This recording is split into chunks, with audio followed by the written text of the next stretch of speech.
So in this video, we'll be unboxing Radiomaster Pocket, which is a budget-friendly transmitter you can buy and get started with FPV. This is not my first ever transmitter.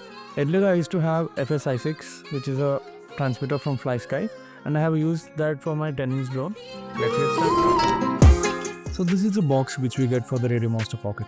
Once you open the box, we'll be having a plastic cage. Inside that plastic cage, a carrying pouch will be there and a Radiomaster Pocket. Once we keep this aside, we'll be having a USB to Type-C cable, which is long enough to connect your transmitter along with your PC. This can be used for data transfer between your pocket and also PC, and as a simulator. This is the instruction manual. Along with this, we'll be getting a sticker pack, a Allen key, and also springs that can be used to adjust the gimbals, a quality bus certificate, and a screen protector. And this is all which we get in the box. So let's keep this box aside and jump into the transmitter.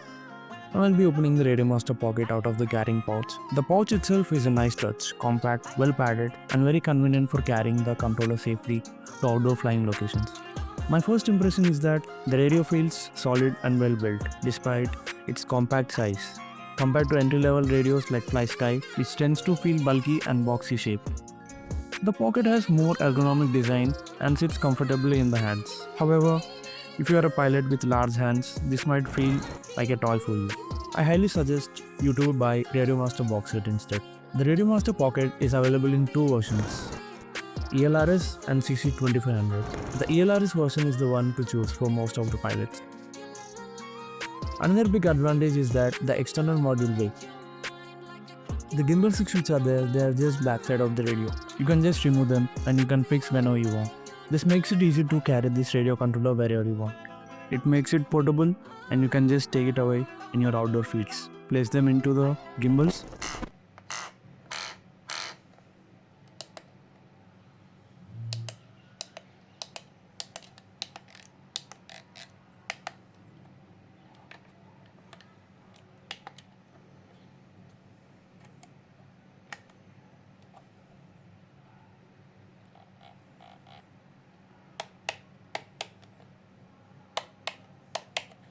So these are all the buttons which we get on this transmitter, and to turn on this transmitter we need two 18650 batteries, and these are the two batteries which I have.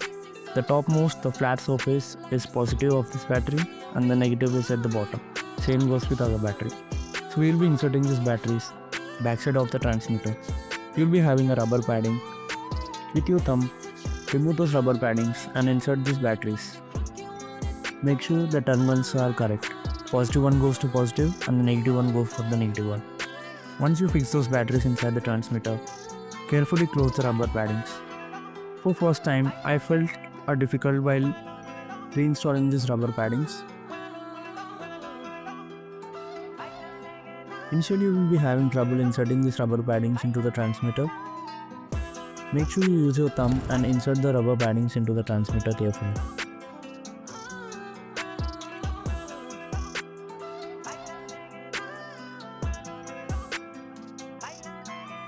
Sometimes the rubber padding will completely come outside of the transmitter. Don't be afraid, you can just insert them back.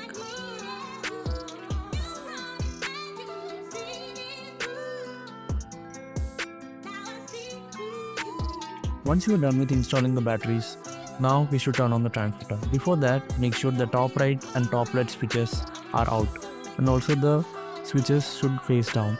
The throttle should be at minimum position. Then turn on the transmitter. If any one of these switches are out of the positions, then you will get a warning.